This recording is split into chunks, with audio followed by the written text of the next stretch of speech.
गेल्या काही दिवसांमध्ये टीव्ही मालिका विश्वातील टीआरपीची गणितं बरीच बदललेली पाहायला मिळत आहेत.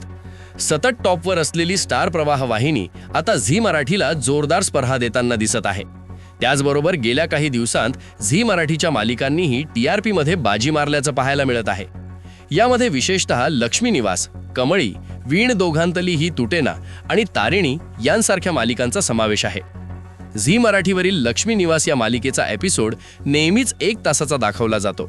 या मालिकेत एकाच वेळी 3 कथानकं पाहायला मिळतात. यामध्ये लक्ष्मीच्या घरातील प्रसंग, जान्हवी आणि जयंतचे सीन, तसेच भावना आणि सिद्धूचे सीन दाखवले जातात. आता लक्ष्मी निवास मालिकेचा नवा प्रोमो समोर आला असून त्यावर प्रेक्षक संताप व्यक्त करत आहेत. या प्रोमोमध्ये भावना आणि सिद्धू श्रीकांतच्या अपघाताबद्दल चर्चा करताना दिसतात. सिद्धूला या अपघाताच्या आरोपातून निर्दोष कसं सोडवायचं हे भावनाला समजत नसतं.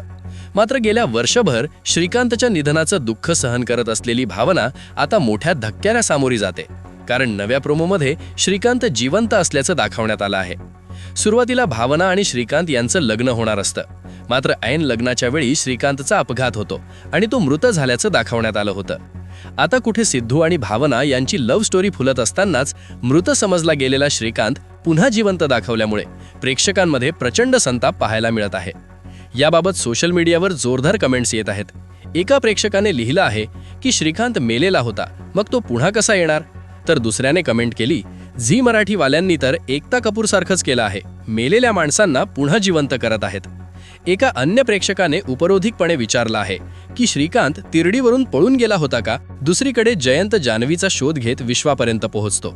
मात्र विश्वा त्याला खरं समजू देत नाही. तरीसुद्धा जयंतला खात्री असते की जान्हवी जिवंत आहे. तसेच लक्ष्मीच्या घरी लक्ष्मी तिच्या सुनांसोबत घरघंटीचा नवा व्यवसाय सुरू करते. मात्र या व्यवसायातही कोणीतरी अडथळे आणण्याचा म्हणजेच कांड करण्याचा प्रयत्न करत असल्याचं पाहायला मिळत आहे. अशाच मराठी मालिकांच्या लेटेस्ट टीआरपी अपडेट्स आणि इनसाइड बातम्यांसाठी हा व्हिडिओ लाईक करा, तुमच्या मित्रांसोबत शेअर करा आणि आमच्या यूट्यूब चॅनलला सबस्क्राईब करा. तसेच फेसबुक आणि इंस्टाग्रामवरील आमच्या पेजला फॉलो करायला अजिबात विसरू नका.